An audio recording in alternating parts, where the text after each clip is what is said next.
I saw my mother-in-law picking out a luxury car at a large dealership alongside my husband's mistress. I watched them laugh happily as they pointed at their dream car.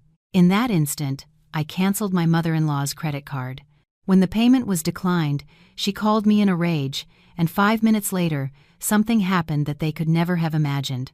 Madison sat quietly in the corner of a coffee shop on the second floor of a downtown office building. In front of her, a cup of already cold jasmine tea remained untouched. Her gaze passed through the large picture window that looked directly onto the bustling avenue below, but it wasn't the dense Chicago traffic that captured her attention. Madison's eyes were fixed on the imposing building across the street. That building was the largest luxury car dealership in the city, a place where vehicles valued at hundreds of thousands of dollars were proudly displayed. Madison had just finished her annual meeting with her company's board of directors in the adjacent skyscraper and decided to make a quick stop at this coffee shop to calm her nerves before heading home. She wore a simple yet elegant navy blue dress. She sported no flashy jewelry, so no one seeing her would ever guess that this woman was the sole owner of a massive real estate development firm inherited from her father's fortune. Through the coffee shop's glass, slightly fogged by the air conditioning, Madison narrowed her eyes. She watched as a black SUV pulled up to the entrance of the luxury dealership. Two women got out with an air of immense self-importance. Madison recognized them instantly, and her heart seemed to stop for a moment before it began to pound, fueled by a rising anger. The older woman, dressed ostentatiously and carrying a designer purse, was Brenda, her mother-in-law. Beside her was a much younger-looking woman in a form-fitting dress that accentuated her figure. Madison knew who Chloe was. She had been introduced as a distant cousin of her husband, Ethan, whom he had taken in because she needed work. But a wife's intuition is never wrong. Madison had long suspected their inappropriate relationship, and the scene unfolding before her eyes seemed to be the confirmation of all her doubts. Madison watched Brenda smile from ear to ear, a smile she rarely saw when her mother-in-law was with her at home. Brenda affectionately wrapped an arm around Chloe's shoulder, as if she were the ideal daughter-in-law she had always wanted. They entered the dealership with confident strides, as if they owned the place. Madison sat up straighter in her seat. A mixture of curiosity and pain kept her from looking away. She took out her smartphone, opened the camera app, and zoomed in to get a better view of what they were doing inside. Thanks to the dealership's transparent glass walls, Madison could observe their every move like a spectator watching a scene from a drama on a giant screen. Inside the dealership, an employee in a flawless uniform greeted them warmly. Brenda pointed to a dazzling crimson sports sedan displayed in the center of the room on a rotating platform. It was the dealership's star model. Madison smiled bitterly. She knew that car perfectly. Just the previous afternoon, she had signed the purchase order for an identical car as a gift for one of her operations directors, who had exceeded his annual targets. The vehicle's price was a staggering $250,000. Madison watched Chloe jump for joy and hug Brenda. Both seemed immensely happy, as if the world belonged to them. Chloe quickly pulled out her phone, probably to take a selfie with the luxury car. Brenda, meanwhile, was busy talking to the salesman with a very arrogant attitude. Suddenly, Madison's phone vibrated insistently on the table. The screen lit up, displaying a notification from her private banking app. Madison picked up the phone and read the message. Her eyes narrowed sharply. The notification was an authorization request for a $40,000 transaction as a down payment for a vehicle purchase. They had used the supplementary credit card she had given to Ethan. Madison felt her blood boil. She had given that credit card to her husband with the express warning that it should only be used for emergencies or urgent household expenses. Ethan had always promised her he would use it wisely, but today that card was being used by his mother to buy a luxury car for his mistress. Madison took a deep breath, trying to control her emotions so she wouldn't have a public outburst. During their 5 years of marriage, Madison had always strived to be a devoted wife. She hid her identity as the CEO of a major corporation so Ethan wouldn't feel inferior. She allowed him to work as a simple administrative employee in her own company so he could learn to be independent. She covered all the family's expenses, paid off Brenda's debts, and funded her increasingly demanding lifestyle. Madison did all this, hoping they would truly love her, not for her wealth, but this betrayal was the final straw. She would no longer be the foolish woman exploited by parasites. With fingers trembling with contained rage, Madison opened the banking app on her phone. She navigated to the credit card settings menu. There, Ethan's name was listed as the holder of the supplementary card. Without the slightest hesitation, Madison pressed the permanent cancellation button, and she didn't stop there. She also accessed the menu for the primary account she had linked for Ethan's daily allowance. She selected the option for a temporary asset freeze. In an instant, all of Ethan's financial access, which came from Madison, was completely cut off. Madison looked at her phone's screen, which now displayed the message, "Cancellation successful," with a cold satisfaction.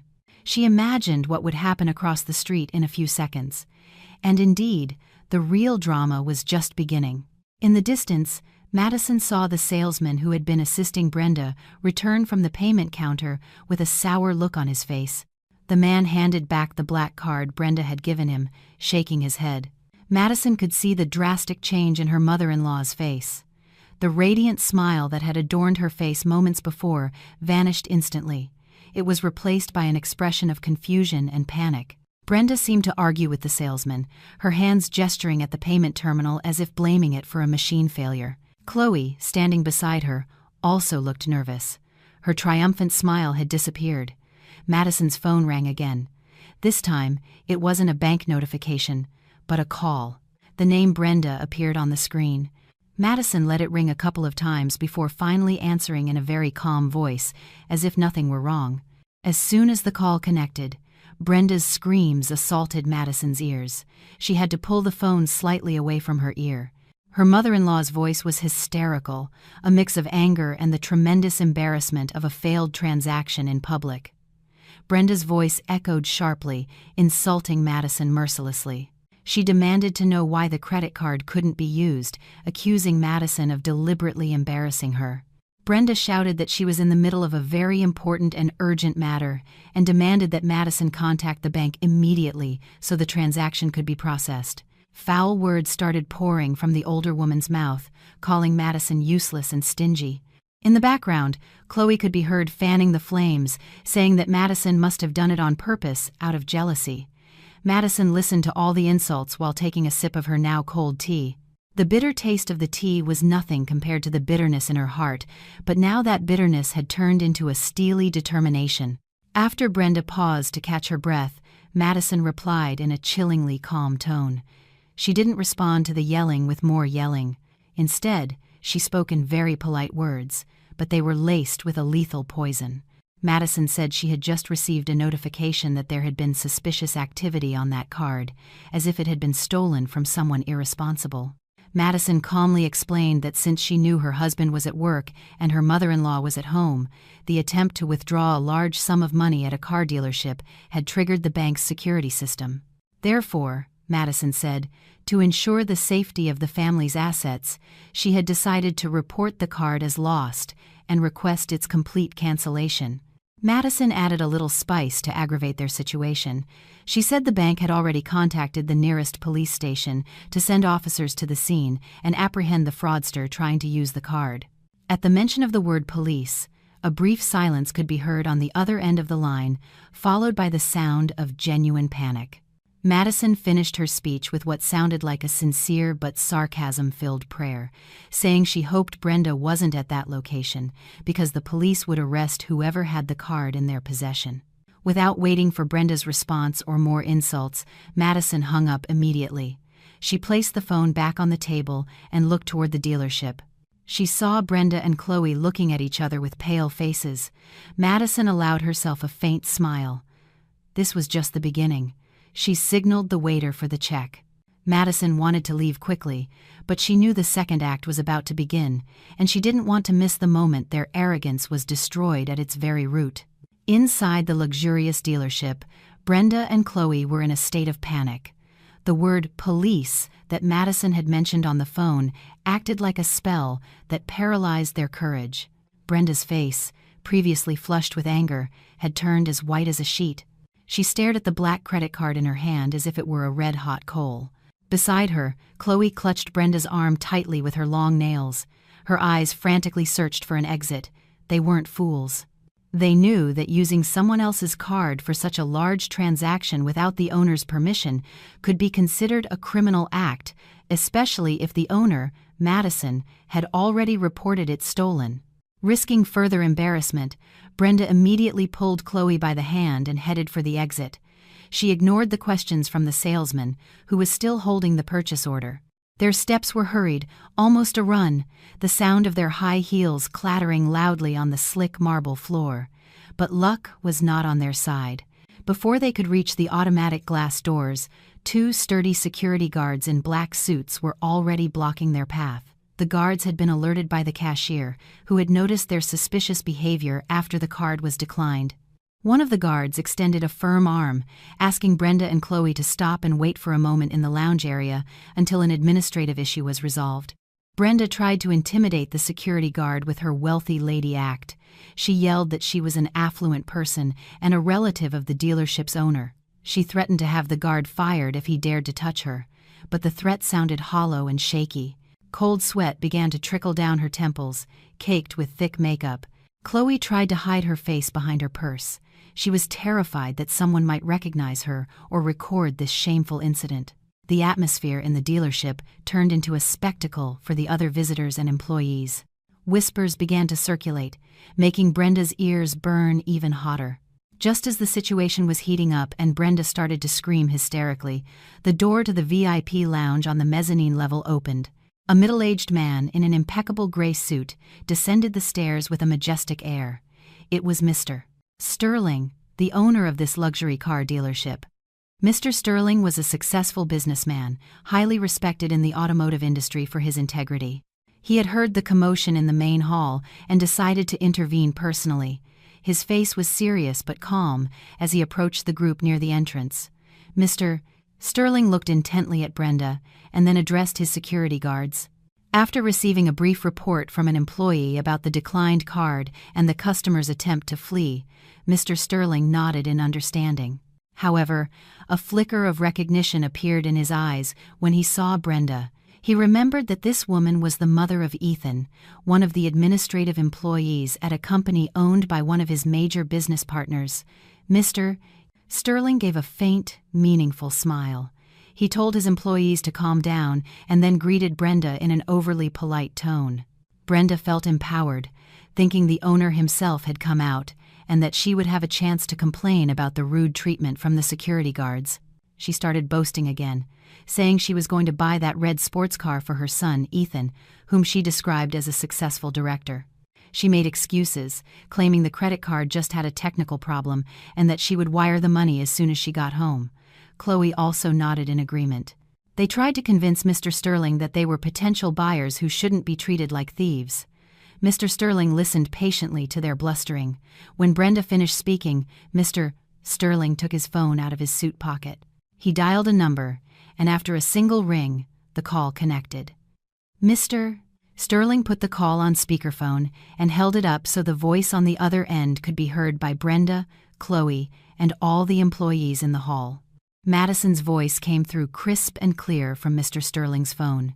She greeted him with a very professional and authoritative tone. "Hello, Mr. Sterling. Sorry to bother you on your busy day. Is the car I ordered ready for delivery?" Madison asked from the other end of the line.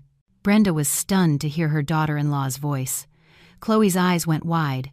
She wondered why the owner of this dealership was calling Madison. "Mr. Sterling replied loudly. "Hello, CEO Madison. The crimson sports sedan you ordered is 100% ready, but I do apologize. We have a small issue here. A lady named Brenda and her friend are claiming they want to buy the same car. They insist that her son, Ethan, a wealthy director, is going to purchase it." The room fell silent. On the other end of the phone, Madison let out a small laugh. It sounded very light, but to Brenda's ears, it was painful. Madison continued. "Ah, I see. It seems there's been a major misunderstanding, Mr. Sterling. Could you please explain to them who the real owner of that car is and who Mr. Ethan really is?" Mr. Sterling ended the call and put his phone back in his pocket. He looked at Brenda with a false expression of pity. In a loud voice that resonated throughout the hall, Mr. Sterling began to reveal the hidden truth. He explained that the crimson sports car Brenda had been pointing at had actually been paid for in full the previous afternoon. The buyer was Madison, and the car was not for Ethan, but a gift for an exceptionally performing employee at Madison's company. Before Brenda could process that information, Mr. Sterling continued his assault. He said he knew Ethan very well because he worked for the company Madison owned, but Ethan's position was not the executive director Brenda boasted about. In a very factual tone, Mr. Sterling revealed that Ethan was merely an employee in the general administration department. His salary was barely above the city's minimum wage, and all the luxuries Ethan had enjoyed so far, the car he drove, the designer clothes, the expensive watches, were all company assets or gifts from his wife, Madison. Mr. Sterling even added a more humiliating detail. Ethan often had to take out internal company loans to meet his extravagant personal needs. Chloe took a few steps back. Her face was as pale as if she had seen a ghost. She turned to look at Brenda with an expression of horror and disgust. Until now, Chloe had been willing to be Ethan's mistress and cater to Brenda's every request because she thought Ethan was the golden goose. She had imagined a life of luxury as a director's wife, but the reality she had just heard shattered all her dreams. So, all this time, Ethan was poor. All the luxury belonged to Madison, the lawful wife they often gossiped about behind her back. Chloe felt completely deceived. Brenda shook her head vigorously, trying to deny reality. She screamed that Mr. Sterling was lying, that he had conspired with Madison to slander her son. She insisted that Ethan was a great boss, but Mr. Sterling simply gestured to his security guards. He said that since the transaction was declined and there was suspicion of fraud involving a corporate credit card, he had no choice but to detain them until the police arrived to verify the stolen card report filed by Madison. Brenda's face fell. Her legs gave way, and she nearly collapsed if she hadn't held onto the reception desk. She realized she had fallen into a trap of her own making. Across the street, through the coffee shop window, Madison had seen it all. She watched her mother-in-law's arrogance shatter in less than 5 minutes. Madison stood up, smoothed her dress, and left the coffee shop. There was nothing more to see. The first act of her revenge had been executed perfectly. Now it was time to go to the office and finish things with Ethan. She would make sure today was the worst day of her husband's and mother-in-law's lives. The atmosphere on the 15th floor of the imposing office building was icy, but not because of the full-blast air conditioning. It was because of the shouts of a man that echoed down the hallway. Ethan stood in front of his desk, his arms crossed. His face was flushed with a contained rage that he was unleashing on an intern standing before him, head bowed in fear. Ethan felt very powerful today. He had just sent the intern to buy him a coffee that, according to him, wasn't sweet enough. And for him, that minor mistake was reason enough to show who was boss in that room. All this time, Ethan had always presented himself as the director in the shadows. Although his official title on paper was just senior administrative clerk, all the employees knew he was the husband of Madison, the company's owner. Therefore, no one dared to contradict him. And Ethan enjoyed that fear as a form of respect that satisfied his fragile ego. After dismissing the intern, Ethan leaned back sharply in his plush chair. He twirled an expensive pen between his fingers, a pen he had secretly taken from the executive office supply closet without permission. His thoughts drifted to his plans for the evening. He had promised Chloe a romantic dinner after his mother bought the new car. Ethan smiled to himself, imagining how impressed his mother's friends would be to see the crimson sports car parked in her garage. He felt his life was perfect. He had a rich wife who was busy and didn't demand much, and a beautiful mistress who adored him. Money was never a problem because he could always rely on the family credit card Madison had given him. Ethan felt like a king in a palace built on the efforts of others, but Ethan's beautiful illusion was shattered when his office door swung open abruptly without a knock. Ethan was about to yell at whoever dared to enter without permission, but the words got stuck in his throat when he saw who had arrived. Miss Evans, Madison's trusted personal assistant, known for her cold and concise demeanor, entered with a piercing gaze. Behind Miss Evans were 2 sturdy security guards and the head of human resources, who was carrying a thick red folder. The atmosphere in the room, previously filled with Ethan's arrogance, instantly became cold and oppressive. Ethan's heart began to race. A bad feeling crept up his spine. He tried to maintain his composure, putting on a dignified expression, as if he wasn't intimidated by their presence. Ethan asked in a haughty tone why they had come to his office as a group during work hours. He even threatened to report Miss Evans's rudeness to Madison. But Miss Evans was not the least bit fazed. Without any preamble, Miss Evans gestured for the head of HR to step forward. The middle-aged woman from HR dropped the red folder onto Ethan's desk with a thud. She opened it and, in a loud, official voice, as if reading a death sentence for Ethan's career, she read its contents. The document was a termination letter for cause, effective immediately. Ethan's eyes widened as he saw the official document from his wife's company. He tried to deny reality, forcing a laugh. He shouted that they couldn't fire him because he was the husband of the company's owner. He insisted it must be an administrative error or a stupid, tasteless joke. But finally, Miss Evans spoke in her sharp, monotonous tone. Miss Evans explained that Madison herself had signed the document with her digital signature 5 minutes earlier. Miss Evans cornered Ethan further by revealing the reason for the termination in front of the security guards. Miss Evans pulled several sheets of evidence from her briefcase and threw them in front of Ethan. They were proof of operational fund embezzlement committed by Ethan over the last 2 years. Ethan was speechless as he saw the figures marked with a red highlighter.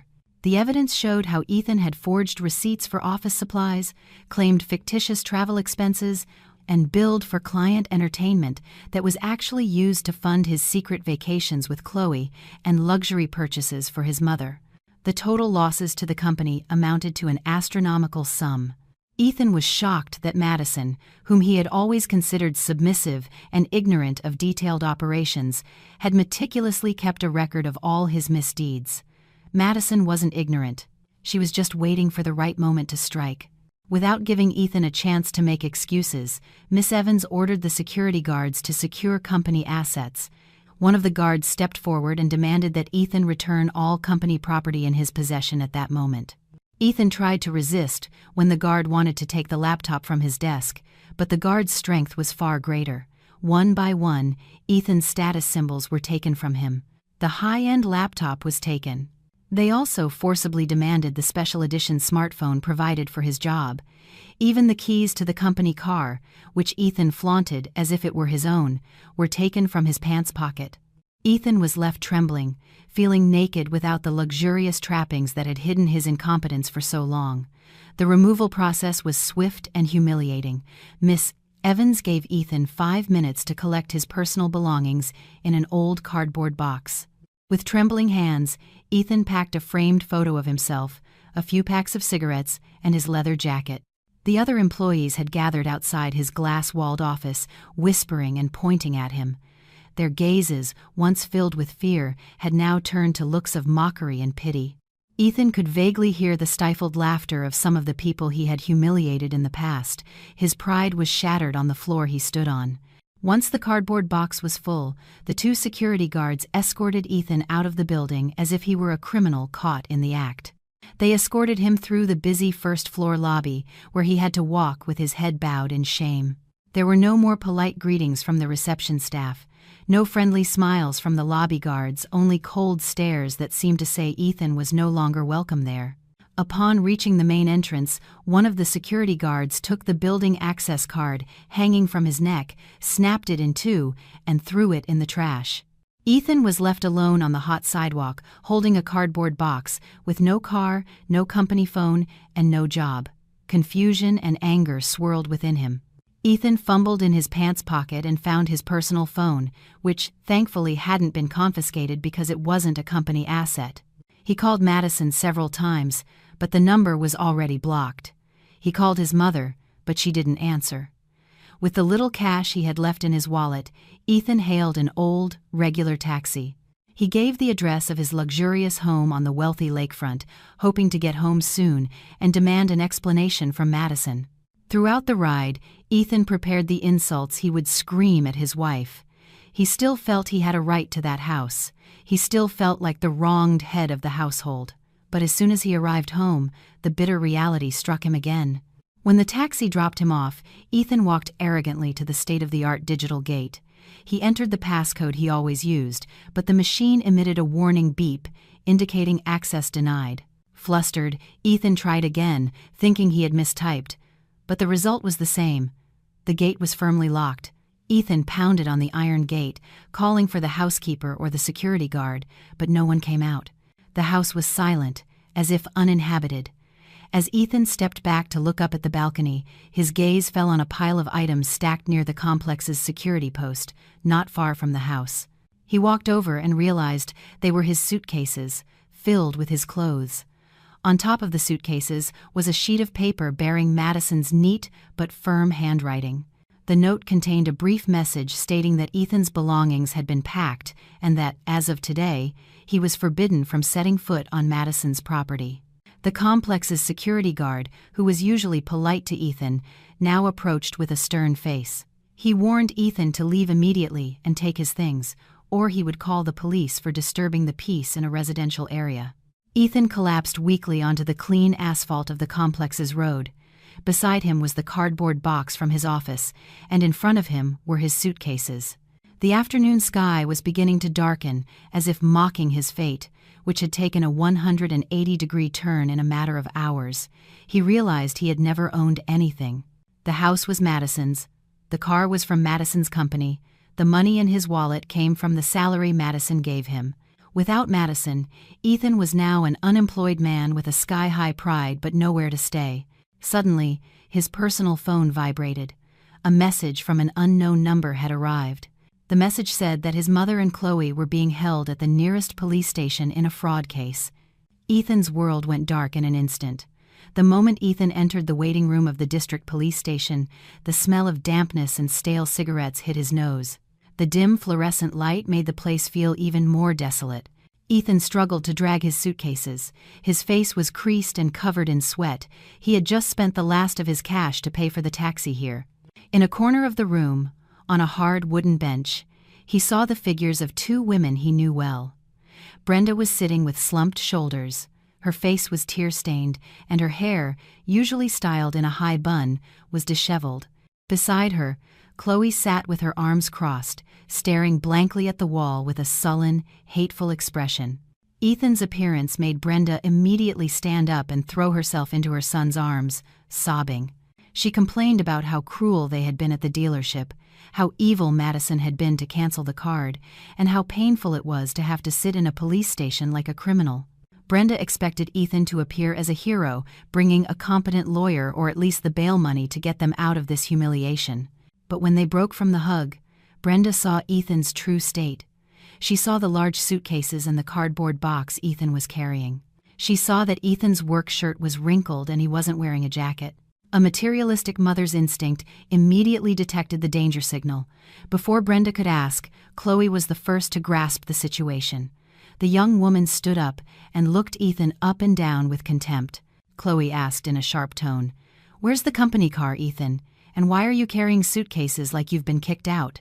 Ethan couldn't answer. His tongue felt leaden.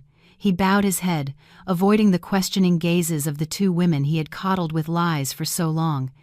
Ethan's silence was the clearest answer for Chloe. Chloe exploded. Her high-pitched voice filled the station's waiting room. She didn't care that the officer on duty was looking at them with annoyance. Chloe insulted Ethan, calling him a con man. She screamed that she had agreed to be his mistress because of his sweet promises of a luxury apartment and a personal car. Chloe pointed at Brenda as the main culprit who had always boasted about her son's wealth. A heated argument broke out between them. Chloe blamed Brenda for dragging her to that ill-fated dealership. Brenda, in turn, retorted by calling Chloe an ungrateful, money-grubbing woman. They blamed each other, aired their dirty laundry, and clawed at each other with harsh words. Ethan stood between them like a lifeless statue, with no strength to stop them. In the midst of this shameful commotion, the main door of the police station opened. The room fell silent for a moment. Madison walked in elegantly, accompanied by Miss Evans and a middle-aged lawyer. Madison's appearance was a stark contrast to the chaos unfolding before her. She wore an impeccable cream-colored long dress. Her face was calm but exuded an aura of strong authority. The police officers, who had been indifferent before, now stood up and greeted Madison respectfully. They knew Madison was one of the biggest donors to the city's police foundation. Madison's appearance was like that of the Grim Reaper arriving with a smile. Seeing Madison, Brenda immediately changed tactics. She stopped fighting with Chloe and approached Madison with small steps. She tried to take her daughter-in-law's hand with a pitiful expression and began to play the victim. She said it was all a misunderstanding, that she had made a momentary mistake, and begged Madison to resolve this matter quickly so they could go home. Ethan also approached. His eyes were filled with tears, hoping that a little bit of love remained in his wife's heart to save him from this abyss of ruin. Madison took a step back, avoiding Brenda's touch as if her hand carried a disease. Miss Evans quickly stepped in between to prevent Ethan and his mother from getting any closer. Madison looked at the three of them one by one with a coldness she had never shown before. The gentle, submissive Madison was gone. In front of them stood the CEO, resolving a business problem that had caused her losses. Madison addressed the police captain who was accompanying her. Her voice was heard clearly throughout the room.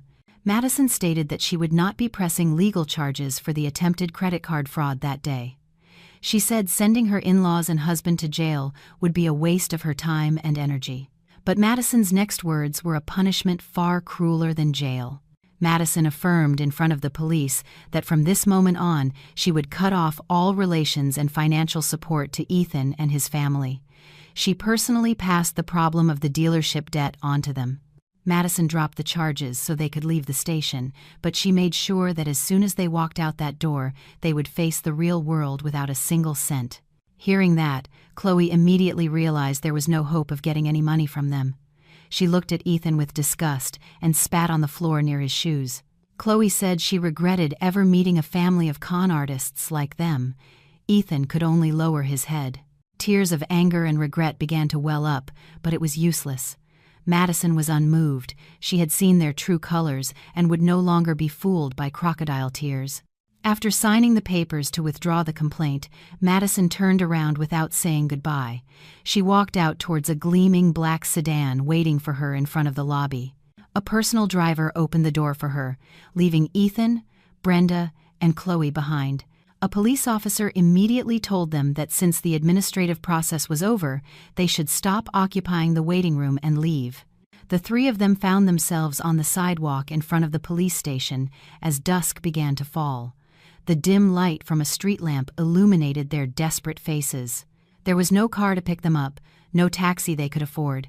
Brenda's car had been repossessed by the leasing company that very afternoon. The payments, which had until now been auto-debited from an account Madison funded, were overdue. The harsh reality hit them hard. They had to go home. But where? Madison's house was closed to them. They only had a few dollars in their pockets. In the distance, an old blue city bus approached slowly, spewing black smoke from its tailpipe. Brenda looked at the bus with horror. During her time as Madison's mother-in-law, she had never ridden in such a dilapidated form of public transportation. But Ethan, weak and defeated, raised his hand to flag down the bus. Chloe complained at length, clutching her purse tightly. She was afraid of being robbed. With heavy steps and broken hearts, the once wealthy family squeezed onto the hot, smelly bus, blending in with the other passengers heading home from work. The wheel of life had turned swiftly, crushing their arrogance down to ground level. Tonight, the Chicago sky had not a single star, as if saddened with them, or perhaps it didn't want to witness the miserable fate that had befallen Ethan's family.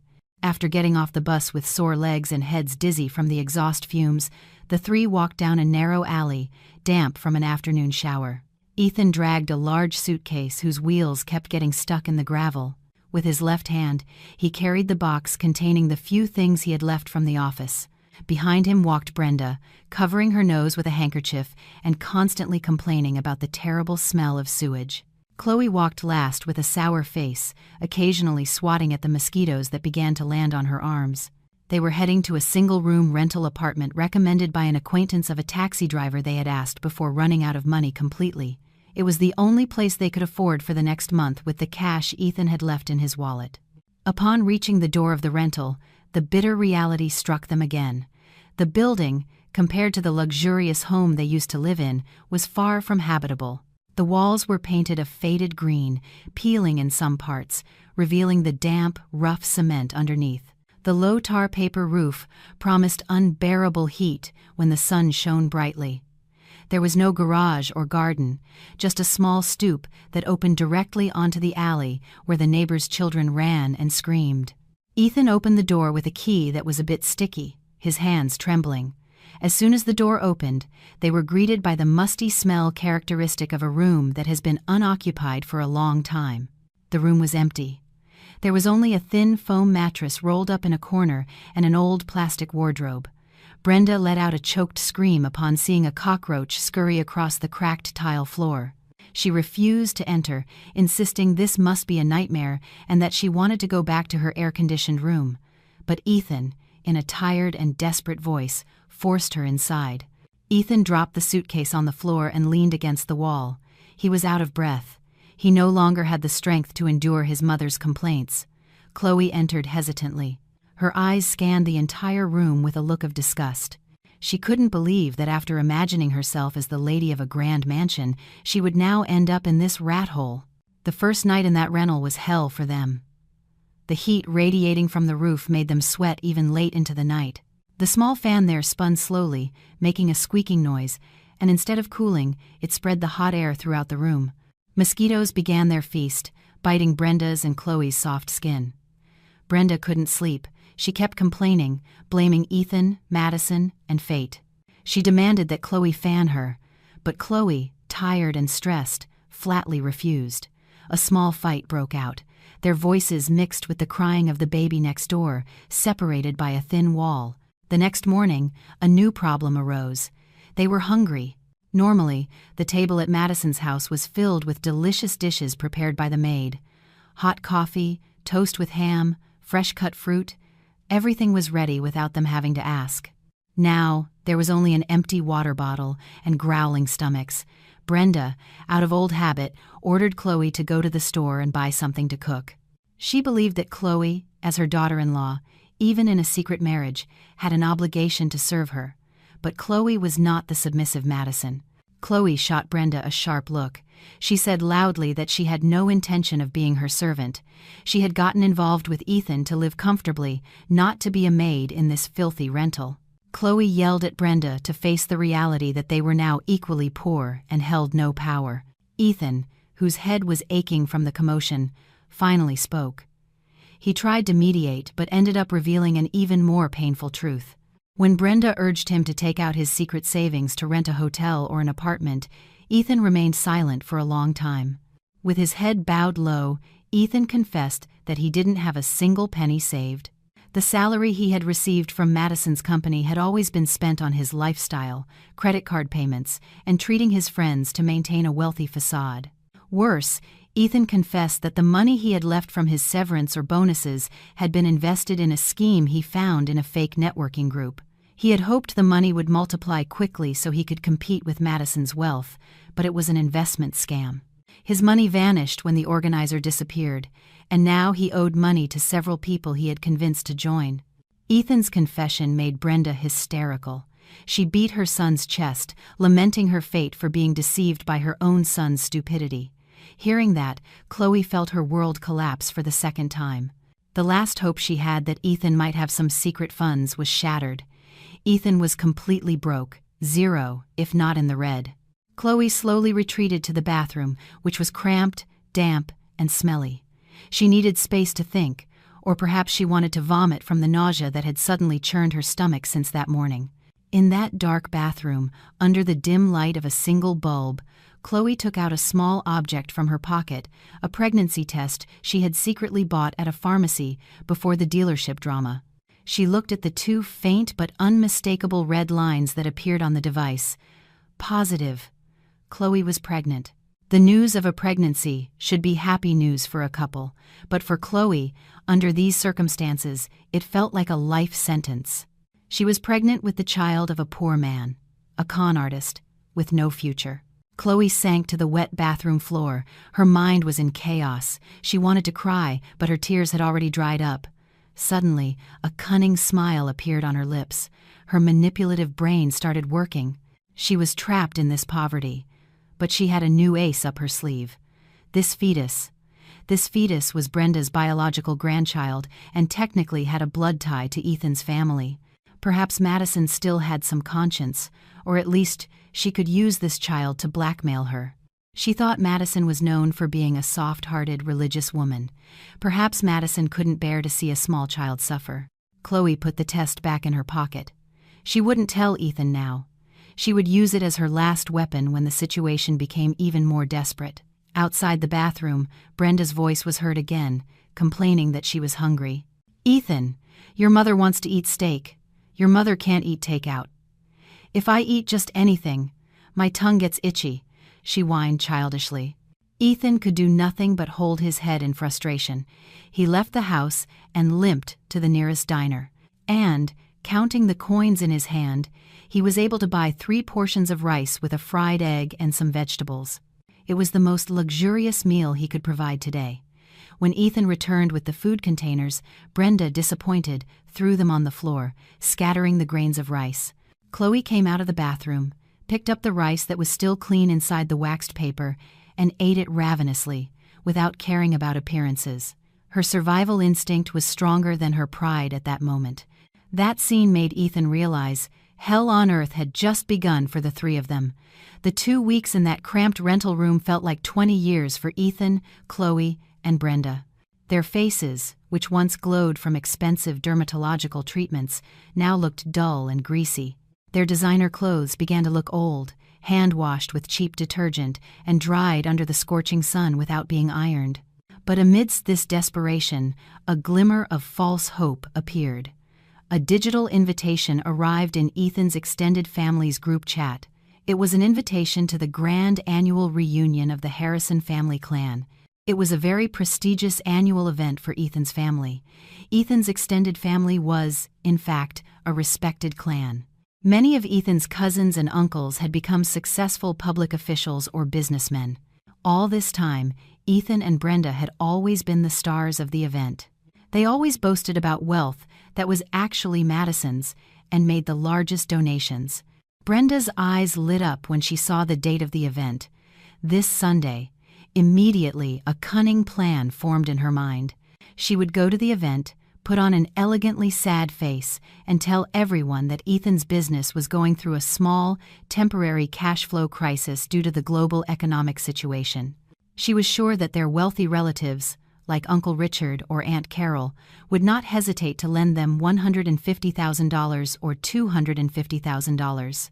For them, that amount was a small sum, but for Brenda now, it was a lifeline. Brenda immediately forced Ethan to get ready.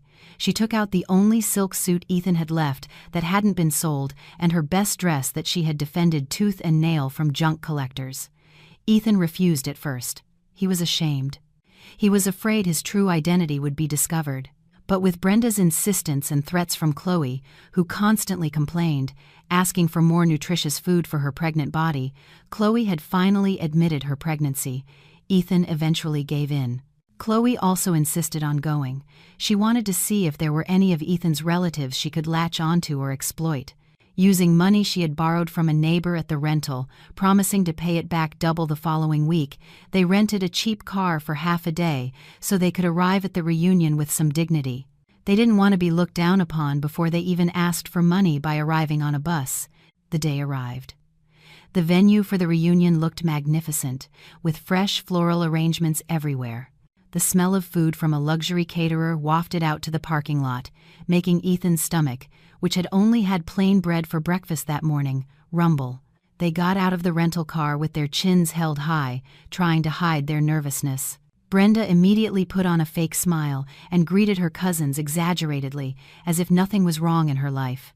Ethan followed, holding Chloe's hand, who was trying to hide her small baby bump but used it as an excuse to look fragile. But the real surprise awaited them inside the main ballroom. The moment they entered the hall, Ethan's steps stopped short, as if nailed to the floor. At the front VIP table, reserved for the elders and major donors, sat Madison. His wife, or rather his ex-wife, looked radiant. Madison wore a very elegant emerald green silk dress. She was chatting amicably with Uncle Richard, Ethan's most respected and wealthy uncle.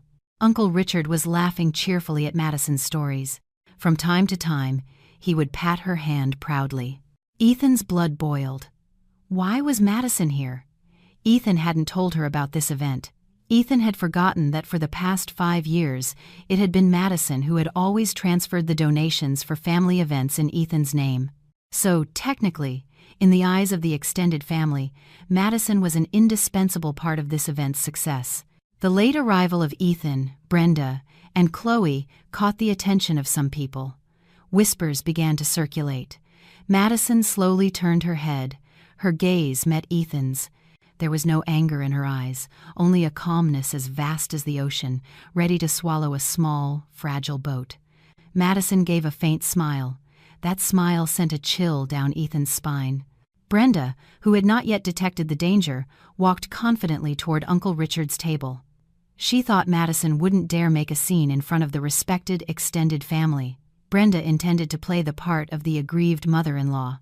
But before Brenda could open her mouth to greet him, Uncle Richard had already raised his hand to stop her.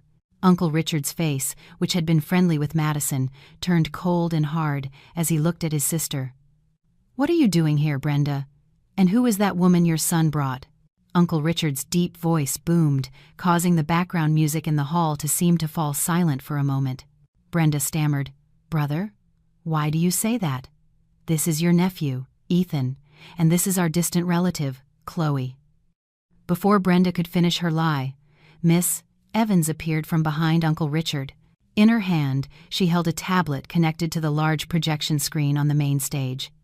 Miss Evans bowed respectfully to Uncle Richard and then pressed a button. On the giant screen, photos of Ethan and Chloe's secret wedding appeared clearly. The photos very clearly showed Ethan in simple clothes, saying his wedding vows. The date on the photos was from a year ago, when Madison was fighting for her father's life while he was seriously ill in the hospital. Gasps of surprise and choked cries erupted throughout the hall. The extended family was horrified. The infidelity was clearly exposed, and it didn't end there. The next slide showed proof of Ethan's debts, his termination letter for embezzling company funds, and evidence of money transfers from Madison's account that Ethan had used for online gambling and fraudulent investments. Uncle Richard stood up. His face was flushed with contained anger. He felt the honor of his great family had been trampled by the actions of Ethan and his mother. Uncle Richard pointed his trembling index finger at Ethan's face. "So this is what you've been doing behind your good wife's back. You've been eating your wife's money and betraying her when her father was gravely ill. And now you bring this mistress to this respected family event?" Uncle Richard's voice thundered, making Ethan feel as small as an ant. Madison remained seated quietly, elegantly sipping her drink. She didn't need to shout. She didn't need to insult. The facts spoke for themselves. Madison had told Uncle Richard everything before the event began. She had come with irrefutable proof, so it wouldn't be considered slander. Brenda tried to defend herself. "Brother, this is slander.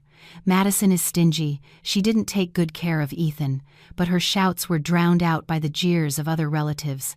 Aunt Carol stood up and threw a napkin at Brenda. "Shut up, Brenda. We all know it was Madison who paid for your heart surgery last year.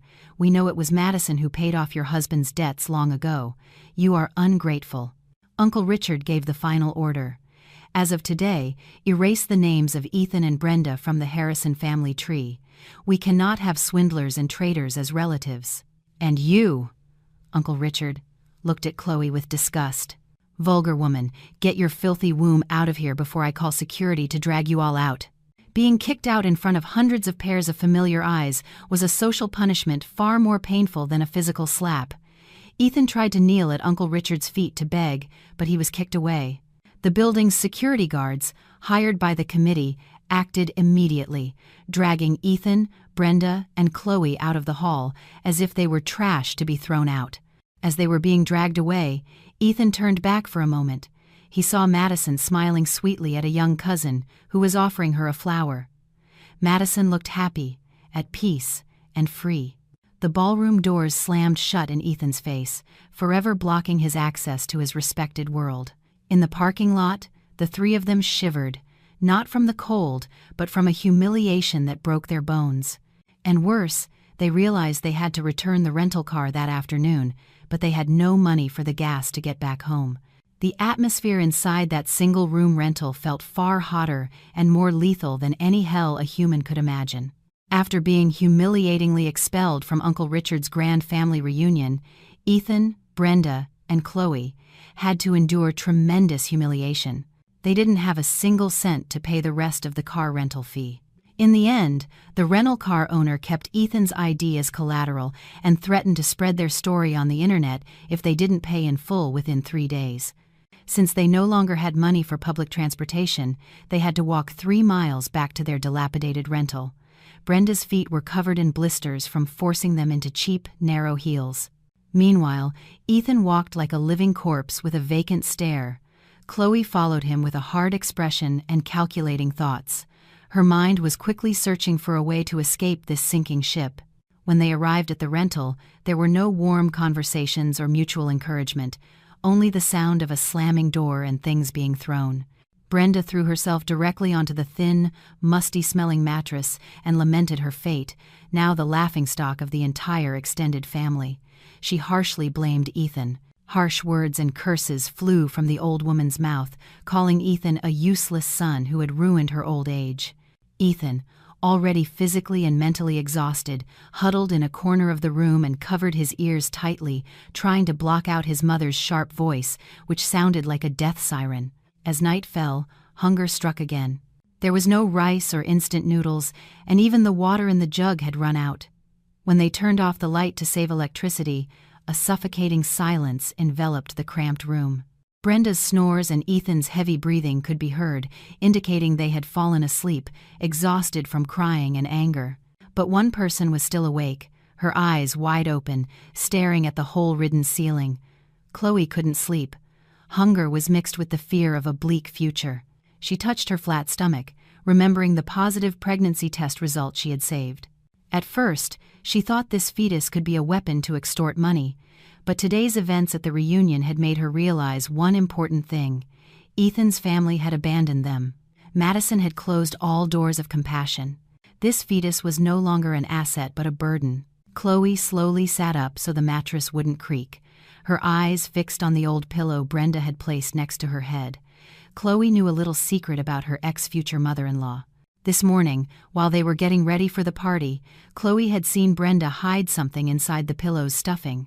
It was a gold necklace with a pendant. It was the only genuine piece of jewelry Brenda had left, rescued from the seizure of assets from her former home. Brenda had once said that this necklace was her last resort to pay for treatment if her heart suddenly failed. Chloe swallowed hard. That gold would be worth at least $2,000 or $3,000 if sold on the black market, an amount sufficient to buy a bus ticket to another city and start a new life, far from this crazy family. The devil in Chloe's mind began to whisper louder and louder. Why should she have to suffer with poor Ethan and his chatty mother? Chloe was still young, still beautiful.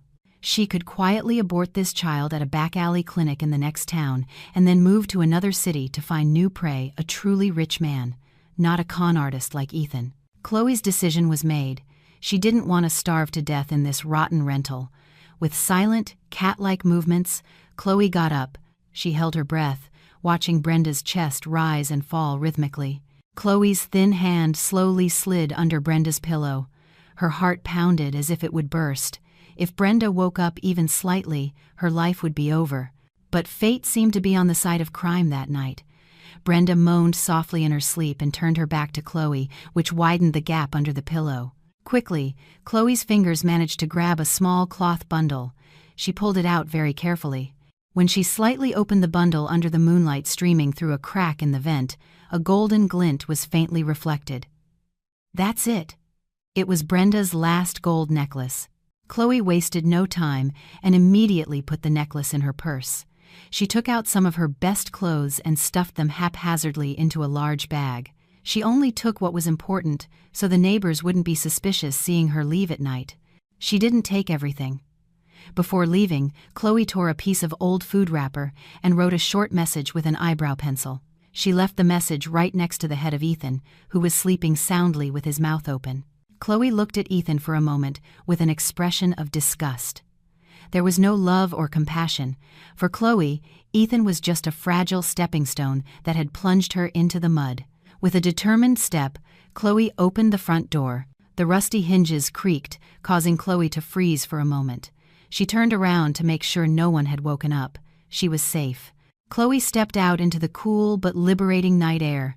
She didn't look back. She walked quickly through the dark alley towards the 24-hour bus station, leaving Ethan and Brenda behind. She would sell that gold in the first city she passed through the next morning and disappear from their lives forever. The morning sun streamed through the cracks in the wooden walls, waking Brenda from a restless sleep. The first thing she felt was a pain in her neck from the hard pillow. The second thing she noticed was that the house was too quiet. Normally, by this time, Chloe would already be up making noise in the bathroom, or Ethan would be complaining about the coffee. Brenda sat up with a big yawn, and her hand, by reflex, searched under the pillow to make sure her last treasure was still safe. The next instant, Brenda's face turned pale. Her hand searched frantically, flipping the pillow, lifting the mattress, and even rummaging through the old blanket. Empty. The cloth bundle was gone. Brenda's breathing began to quicken. Cold sweat drenched her. She screamed hysterically. Her scream shattered the morning silence of the dense neighborhood. "Thief! Thief! My belongings have been stolen! Ethan, get up, you lazy bum!" Brenda shrieked, hitting Ethan's legs with the pillow. Ethan woke up with a start. His eyes were red and swollen. "What's wrong, Mom?" Yelling so early, he complained in a hoarse voice. "The necklace! Mom's necklace! The gold necklace, your grandmother's keepsake, is gone. Ethan, a thief must have broken in last night. Go find them," Brenda cried hysterically, clutching her disheveled hair.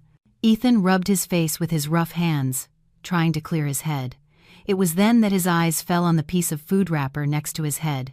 He picked up the paper and read the scrawled words on it. In that moment, Ethan's blood seemed to freeze.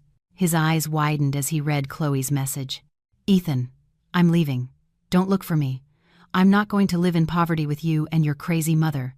I'm taking your mother's gold as compensation for the time I've wasted on you." "Oh, and the baby I'm carrying?" "Don't worry. I'll get rid of it. I don't need the seed of a failure like you. Have fun in hell." Ethan's hands trembled so much that the paper fell to the floor again. Brenda, seeing the change in her son's expression, immediately pounced on the paper. The old woman read it quickly. After reading the last sentence, Brenda screamed even louder than before. She lunged at Ethan and beat him savagely on the chest and face. "That viper, that thief, and you," Brenda pointed at Ethan's face, right in front of his nose.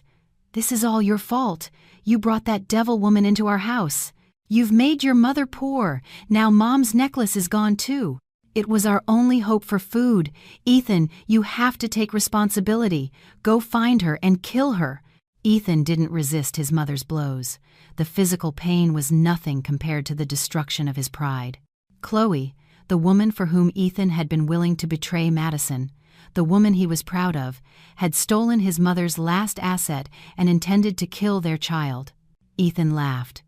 A chilling laugh, the laugh of someone who has lost their mind. He laughed in the midst of his mother's blows, and Brenda stepped back in fear. Ethan realized that karma was real. What he had done to Madison, stealing her money and betraying her, Chloe was now doing to him. The difference was that Madison took her revenge with elegance, and Chloe took hers with a crime. That morning, in that cramped rental room, what little sanity the family had left was shattered. A month later, in a family courtroom that smelled of cold, old paper, Ethan sat in the defendant's chair looking very miserable. The white shirt he wore had a yellowed collar and was too big for his now gaunt body. His hair, once impeccably styled with expensive gel, was now greasy and a bit long, giving him a disheveled look. He had come alone, without a lawyer. He couldn't afford legal services, and legal aid had rejected his case due to the complexity of the embezzlement issues he was involved in. Ethan simply kept his head down, rubbing his sweaty hands, waiting for the presiding judge to enter. At the table opposite, Madison sat with a perfectly straight posture. Beside her was a team of top lawyers in sleek, expensive black suits. Madison herself wore a neat, pale gray outfit, simple but radiating an aura of strong dignity. Her face was clean, calm, and showed no emotion as she looked at Ethan. She didn't look at her husband with hatred, but with an empty gaze, as if Ethan were a complete stranger. Behind Madison, Miss Evans sat in a prepared posture with a stack of evidence documents as thick as an encyclopedia on her lap. The presiding judge banged the gavel, starting the hearing, whose only agenda item was the reading of the verdict. The room fell silent. Only the faint hum of the air conditioning could be heard. The judge began to read the legal considerations. One by one, Ethan's sins were described in a legal and official manner. Evidence of infidelity was read, including photos, conversations, and witness statements. Evidence of the abandonment of his duties of physical and mental support was presented. Evidence of the criminal acts of embezzling his wife's assets for his personal benefit and that of a third party, Chloe, was detailed. Every sentence that came from the judge's mouth was like a hammer blow to Ethan's head. When the judge gave Ethan one last chance to present a defense or some final words before the verdict, Ethan stood up on his trembling legs.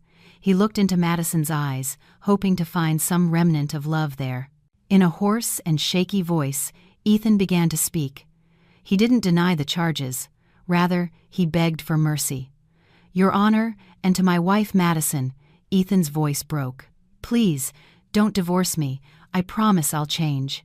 I'll do anything. I'll even be a janitor at Madison's company, as long as you don't leave me.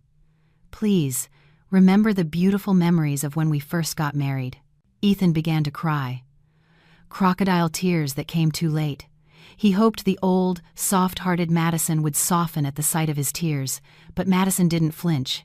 She simply turned slightly to her lawyer, signaling for him to proceed. Madison's lawyer stood up and firmly cut through Ethan's drama. "Objection, Your Honor. The defendant is merely trying to manipulate our client's emotions. The legal facts are clear. Our client is firm in her decision to divorce. There is nothing to maintain in a marriage built on lies and theft." The judge nodded. Sustained. He looked at Ethan with a gaze devoid of pity. For the judge, this case was very clear. The judge banged the gavel again and read the final verdict. "The court rules as follows," the judge's voice echoed. "First, the plaintiff's claims are fully granted.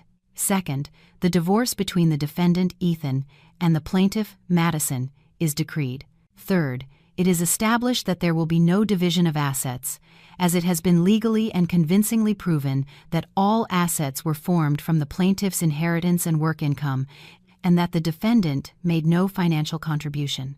Ethan collapsed weakly into his chair. But his nightmare was not over yet. The judge continued reading the most lethal clause of his judgment.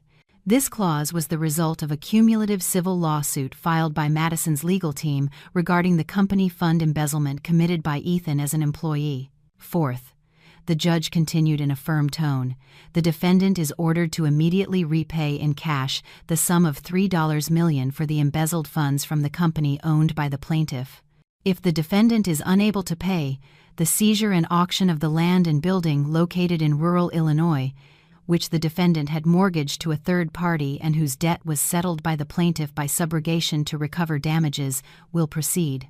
Ethan's world collapsed in an instant. That land and building in rural Illinois were the old house he had inherited from his grandfather. It was the only place he had left in his hometown, the place where Brenda hoped to retire if she failed in the city. Madison had already thought ahead. Madison knew that Ethan had secretly mortgaged the deed to that house to a loan shark to fund his gambling, and Madison had secretly paid it off, not to help Ethan, but to have full control of that last asset. Now, the house was officially the collateral for Ethan's debt to Madison. The trial ended, and the gavel struck 3 times. Thud, thud, thud. The sound marked the legal end of their marital relationship and the official beginning of Ethan's financial ruin. Madison stood up, shook hands with the judge and her lawyers with a faint smile of relief. She turned to leave the courtroom. Ethan, in a state of extreme panic, ran after Madison. He nearly tripped over his own feet. At the entrance of the courtroom, Brenda, who had been waiting outside, not daring to enter, saw Madison emerge. Brenda immediately pushed through the guards and threw herself at Madison's feet. The scene was very contrasting and pathetic. Brenda, who was once arrogant and always mocked Madison's simple appearance, was now prostrate on the marble floor of the courthouse in old clothes, hugging Madison's legs. She cried loudly, becoming a spectacle for many people in the courthouse hallway. "Madison, Madison, my dear daughter, I beg you, my child, don't take our house in the country. It's the only place Mom will have to rest when I die. Mom is old, Madison, and I'm sick. Where is your conscience, child? Aren't you a good woman? How can you watch your mother-in-law become homeless?" Brenda cried, using the religion and parent card to pressure Madison. Ethan also knelt beside his mother. His hand tried to grab the hem of Madison's clothes. "Madison, kill me if you want, but don't bother my mother. Leave the house for her." Madison stopped. She looked down. The two human beings she had once respected and loved so much were debasing themselves to the utmost for some property. But Madison's mind flashed back to the moment Brenda had insulted her late father, or when Ethan had chosen to go on vacation with Chloe when Madison had suffered a miscarriage of their first child. Madison's heart had already turned to ice, forged by the pain they themselves had created. Madison signaled to Miss Evans. Miss Evans gently but firmly separated Ethan's and Brenda's hands from Madison's legs. Madison then bent down a little, bringing her face close to Brenda's, which was soaked in tears. "Mother-in-law?" Madison's voice was very soft, but it was as sharp as a dagger. "Do you remember the luxury car you pointed at in the dealership? The one you said was your dream car?" Brenda lifted her head in confusion but nodded slowly. "I bought that car," Madison whispered, "and now that $250,000 car is only used to transport stray dogs from the animal shelter I sponsor. To me, the comfort of those abandoned animals is far more valuable than your and Ethan's crocodile tears." Madison straightened up again, fixing the scarf that had become slightly askew. "As for the house in the country, the foreclosure process will be carried out tomorrow morning. You'd better start collecting cardboard boxes now. Excuse me." Without looking back again, Madison walked away elegantly, followed by her team. Her steps sounded firm and steady, leaving Ethan and Brenda frozen in total silence, prostrate on the floor. Madison's last words were not a mere threat, they were a death sentence for their last hope. In that long courthouse hallway, Brenda's cry of regret finally erupted, but no one cared. That morning, in a town that was normally quiet and peaceful, a great commotion erupted in front of the old cream-colored house that had been the pride of Brenda's extended family. Before the sun rose, court officers arrived with hammers and bright red seals. Several moving trucks were parked haphazardly on the narrow street, blocking the way for residents who wanted to go to their fields. The neighbors crowded around their fences, whispering and pointing at Brenda, who was writhing on the dusty ground. The old woman screamed hysterically, trying to prevent the officers from pasting a sticker that read, "This land and building have been seized by the state," on the front window. Ethan stood frozen next to his mother. His face was pale, without a drop of blood. His hands trembled, holding the eviction order that an officer had just read aloud. There was no trace of arrogance left on the man's face, only the total resignation of someone who knows his life is over. The eviction was carried out mercilessly. The old furniture inside the house was forcibly removed and piled in the yard like scrap, an old teak wardrobe, the favorite rocking chair of Ethan's late father, even the ceramic plates Brenda collected. Everything was moved outside. Brenda tried to defend an old tube television, hugging it tightly, but her weak strength was no match for that of the movers hired by the court. When the television was snatched from her arms, Brenda stumbled backward and sat down hard. At that moment, her eyes rolled back, her mouth twisted, and the left side of her body suddenly became rigid, unable to move. She tried to shout for Ethan, but the sound that came from her throat was a terrifying, unintelligible groan. The stroke she had avoided until now, thanks to the expensive medicines Madison paid for, had finally caught up with her the moment she lost everything. Ethan, half-crazed, panicked upon seeing his mother convulsing on the ground. He screamed for help, but the neighbors just watched coldly. They remembered how arrogant Brenda had been every time she came to her hometown, showing off her gold and looking down on the country folk. Finally, out of humanity, a court officer helped call the town's ambulance. But as soon as they arrived at the local hospital, a new problem arose. The administration department refused to admit Brenda to a VIP room or even a single room. Her high-end medical insurance card had ceased to be valid a month ago. Madison had canceled all the insurance policies whose premiums she used to pay. Ethan, with an empty wallet and mounting debts, couldn't pay the deposit. As a result, Brenda had to be treated in the hallway of a crowded third-class ward mixed with other patients. She could only lie on a thin mattress because the beds were full. The following days were a realistic nightmare. With no home and no money to rent a decent place, Ethan had no choice but to take his now half-paralyzed mother to a dilapidated rental room on the outskirts of the city's traditional market. The place was much worse than the previous rental. The floor was packed earth, the walls were old, hole-ridden plywood, and the roof leaked everywhere. The smell of stale fish and rotten garbage from the market seeped into the room at all times, turning the stomach. There, Brenda spent her days lying on a thin mattress that smelled of urine because Ethan couldn't afford to buy proper adult diapers. The woman who once always wore imported perfumes now smelled of dampness. Her hair was tangled and unkempt, and her empty eyes stared blankly at the plywood ceiling full of cobwebs. To survive and buy cheap medicine for his mother, Ethan had to swallow his pride. He, who once called himself a director and always sat in an air-conditioned room, now worked as a porter at the wholesale market. Every day, at 2 a.m., when others were still sound asleep, Ethan already had to get up and walk to the market. His body, not used to hard labor, had to carry sacks of peppers, onions, and rice that weighed dozens of pounds. His shoulders were raw and oozing. Every time he bent down to lift a load, he felt his back would break. The sweat mixed with the market dust stuck to his skin, making him look older and dirtier than he was. Often, the market foreman or the merchants would scold him for being slow at work. Sometimes they would kick him if he dropped something. His daily wage was barely enough to buy a plate of rice with some vegetables and a packet of painkillers for his mother.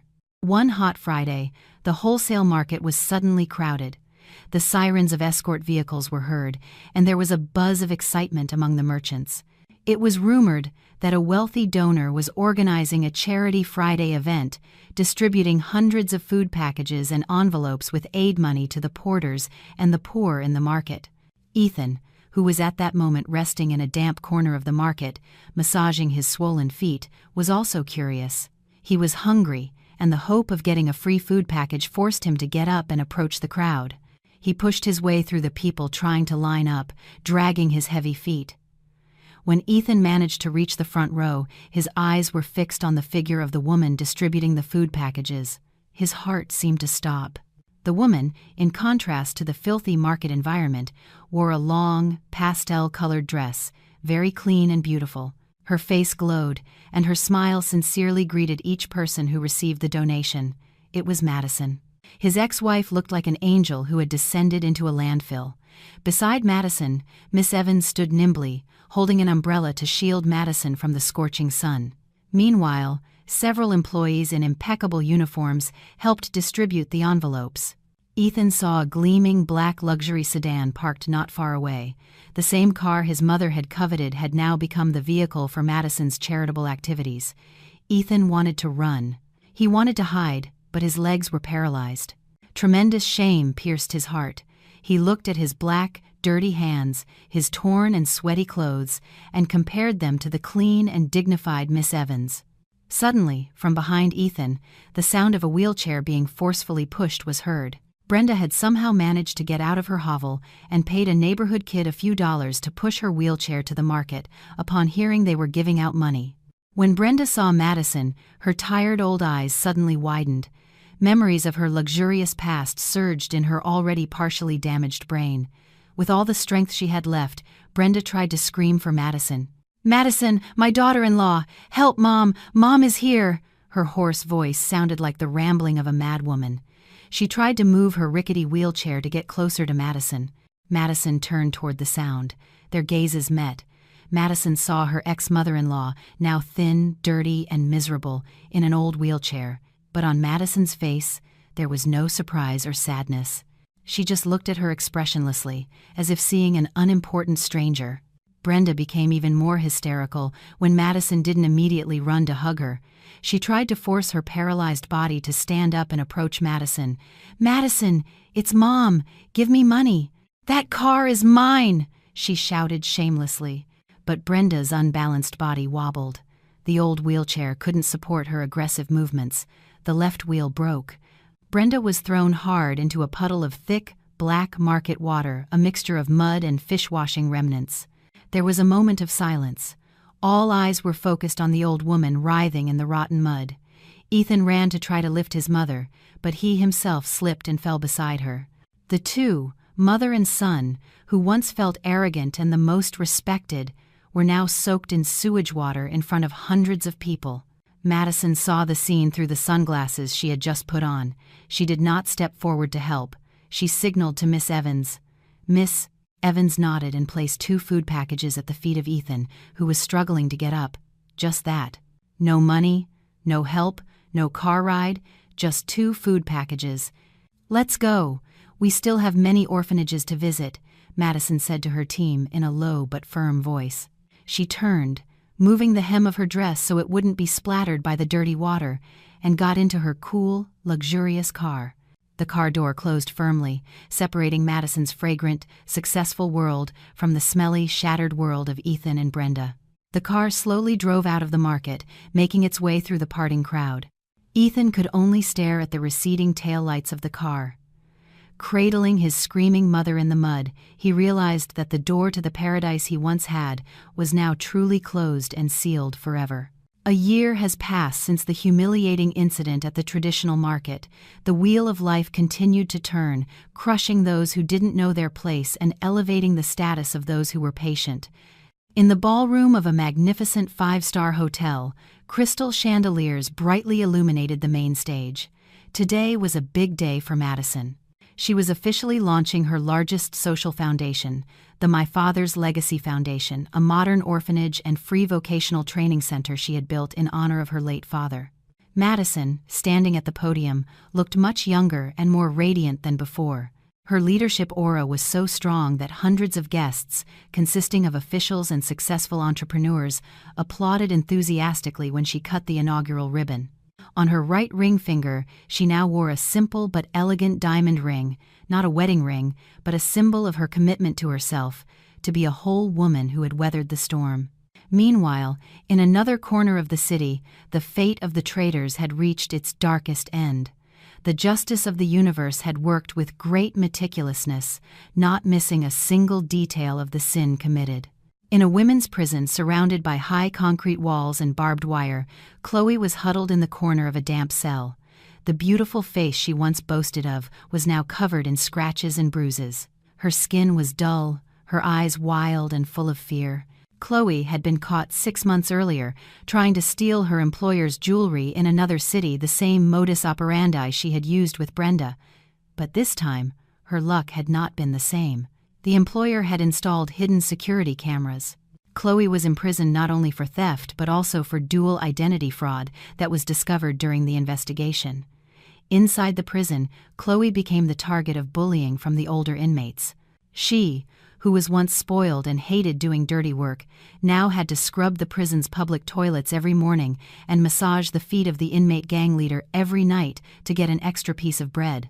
The fetus she was carrying was lost in a miscarriage due to stress and malnutrition during her escape, leaving deep physical and mental trauma. There was no rich man or luxury, only cold iron bars that would accompany her for the next 5 years. Ethan's fate was no less tragic. In a men-only prison, known for its overcrowding and violence, Ethan spent his days as a third-class inmate. He was finally arrested by the police following reports from the victims of the fraudulent investment he had lured in the past. Unable to repay the victims' money, which had already been spent on his lifestyle, Ethan was sentenced to a considerable prison term and an additional detention penalty. In a cramped cell with 20 people, Ethan held the lowest rank. He slept near the toilet hole and became a footrest for other, stronger inmates. His body was emaciated. A dry cough was often heard from his sick chest, probably symptoms of tuberculosis due to the unhealthy environment. Every night, Ethan would stare at the dark cell ceiling and imagine the soft bed in Madison's house. He imagined the hot coffee Madison used to make for him and imagined how stupid he had been to throw away a diamond and pick up a pebble. Regret came at every moment, torturing him more painfully than physical blows. And what about Brenda? Karma had given her the loneliest place. After Ethan was arrested by the police, there was no one left to care for Brenda in that dilapidated rental. The neighbors, fed up with the smell, finally reported the case to social services. Officials came and took Brenda to the Grace Home, a government-owned social welfare institution that housed homeless and familyless individuals. There, Brenda lived in a large ward with dozens of other abandoned elderly people. Her condition had worsened. The stroke prevented her from speaking properly, and her memory had begun to fade. Dementia. Every day, Brenda would sit in her old wheelchair on the nursing home's terrace, staring at the home's iron gate with a vacant gaze. Her mouth would constantly murmur the same name over and over again. Madison, red car. Madison, money. The nurses at the home got used to these murmurs and could only shake their heads in pity. No relatives came to visit her, not Ethan, not Chloe, and certainly not Madison. Brenda was completely alone in this world, trapped in a broken body and a mind stuck in a past that would never return. She had become a stranger to herself, a miserable end for a woman who had once worshipped social status so much. Returning to Madison, the inauguration ceremony ended successfully. Madison stepped out into the hotel lobby for some fresh evening air. Miss Evans had already opened the door of the crimson sports sedan for her, the same car that had been the origin of this whole affair. Yes, Madison had finally decided to drive it herself, not for her dogs, but as her victory trophy. She got into the car and felt the roar of the powerful, smooth engine. Madison drove through the city streets. She followed a route she had deliberately chosen today. The red car passed slowly in front of the social welfare home where Brenda was staying. Through the car window, Madison could see the figure of an old woman in a wheelchair in the home's yard. The woman looked like a small, unimportant dot in the vast world. Madison slowed the car for a moment, looking at that figure for the last time. In Madison's heart, there was no longer any grudge. That grudge had already been paid in full by the hand of God. Madison opened the car's glove compartment and took out an old wedding photo with Ethan from 5 years ago. She looked at the photo for a moment, then tore it into 2 pieces, and again into smaller pieces. Madison lowered the car window slightly. The evening wind blew in, brushing the end of her scarf. She threw the pieces of the photo out the window.